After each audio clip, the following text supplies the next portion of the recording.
राहुल गांधी ने लोकसभा स्पीकर को चिट्ठी लिखी। भाषण के अंश हटाए जाने पर लिखी चिट्ठी। कल लोकसभा में राष्ट्रपति के अभिभाषण पर चर्चा के दौरान राहुल गांधी के भाषण के कई हिस्सों पर खुद पीएम मोदी, अमित शाह और राजनाथ सिंह ने कई बार आपत्ति जताई। सत्ता पक्ष का कहना था कि राहुल गांधी सदन में गलत तथ्यों को बोल रहे थे। साथ ही हिंदू समाज को लेकर दिए गए उनके भाषण पर भी आपत्ति जताई गई।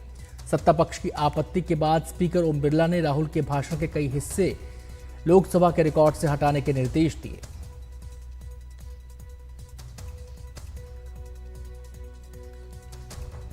भाषण के अंश हटाए जाने पर राहुल गांधी ने आज कहा कि सच्चाई छुपाई नहीं जा सकती।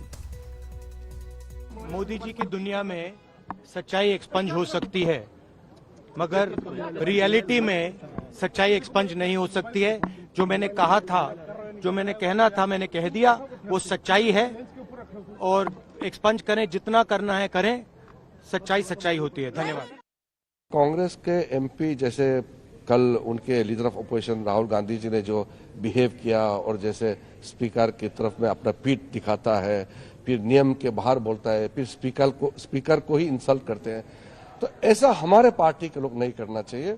हमारे एनडीए के सांसदों को ऐसा जो नियम के बाहर काम नहीं करना चाहिए। ये हम सब के लिए सीख है। राहुल जी ने जो कहा कि ऐसे भी हिंदू हैं आपके तरफ, मतलब भाजपा की तरफ, जो अपने आप को हिंदू कहते हुए भी वो लोग नफरत और हिंसा फैलते हैं, इसमें मुझे तो कोई गलत नहीं लगा, क्योंकि ये सही बात है। हम तो बहुत सालों से देख रहे हैं हमारे राजनीति में कि जो हिंदू धर्म, जो स्वामी विवेकानंद ने सबको सब सिखाया, ये सब बिना समझ के अलग किस्म की बातें करके अपने आप को हिंदू समझते हैं और हिंदुत्व के नाम दुरुपयोग करते हैं। तो मेरे ख्याल में जो राहुल जी ने कहा है बिल्कुल सही कहा। और सीधे हम रुख करेंगे, हमारे संवाददाता प्रशांत हमारे साथ जुड़ गए हैं। प्रशांत, सबसे पहले तो ये बताएं, जो चिट्ठी है उसकी मुख्य बातें क्या हैं? देखिए अनंत, राहुल गांधी ने चिट्ठी में लिखा है कि कल जो उन्होंने लोकसभा में बातें कही थी वो ग्राउंड रियलिटी के करीब है।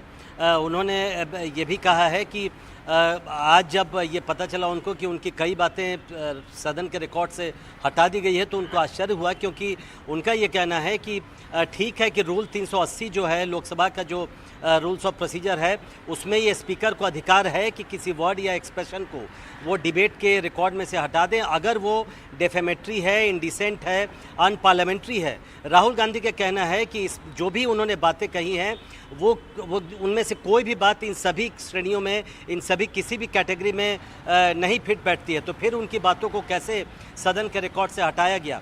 दूसरी बात उन्होंने ये भी कही कि जो भी सांसद चुनकर आता है उसको संविधान की धारा 105(1) के तहत जो सदन के भीतर बातें बोली जाती हैं उस पर उसको छूट होती है, वो इम्यूनिटी उसको मिली होती है कि वो जो चाहे बोल सकता है, उसको बोलने की आज़ादी है।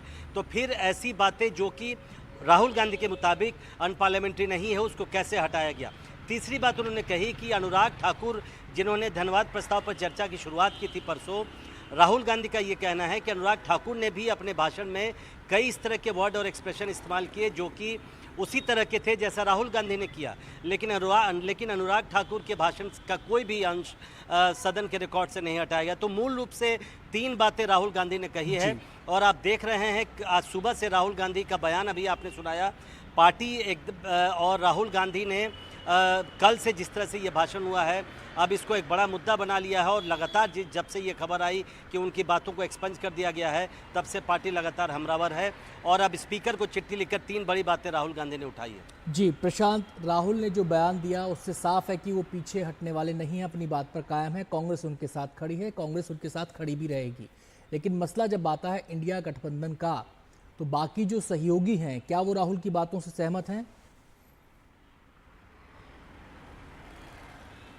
जी देखिए, 2 तरह की बातें हैं अनंत। कल जो राहुल गांधी का भाषण था उसमें कुछ कुछ तो तथ्यात्मक रूप से जो बातें कही गई थी, जिसको तुरंत काउंटर किया। आपने देखा रक्षा मंत्री राजनाथ सिंह ने अग्निवीर के मसले पर किस तरह से राहुल गांधी को काउंटर किया और यहाँ तक कहा कि जो राहुल गांधी ये आरोप लगा रहे हैं कि अग्निवीर को अगर ड्यूटी पर वो मरता है तो कोई कॉम्पनसेशन नहीं मिलता है, इस बात को सत्यापित करें क्योंकि सरकार उनको 1 करोड़ रुपया देती है। तो इस तरह की अगर तथ्यात्मक गलतियां हुई हैं तब तो इंडिया गठबंधन के कुछ नेताओं से मैंने बात की, उनका ये कहना था कि ये ठीक नहीं है, तथ्यात्मक रूप से कम राहुल गांधी को ठीक रहना चाहिए। लेकिन जहां तक बात जो जैसे हिंदुत्व की बात है, वो ऐसी बात है जहां पर इंडिया गठबंधन के ज़्यादातर सहयोगी मुझे लगता है उनके साथ हैं, क्योंकि उनका भी ये कहना है कि राहुल गांधी बिल्कुल ठीक कह रहे हैं। बीजेपी, जो राहुल गांधी का तर्क है कि बीजेपी अकेले हिंदुओं की कोई ठेकेदार पार्टी नहीं है, राहुल गांधी कह रहे हैं कि हिंदुओं के लिए के बिहाफ पर केवल बीजेपी नहीं बोल सकती।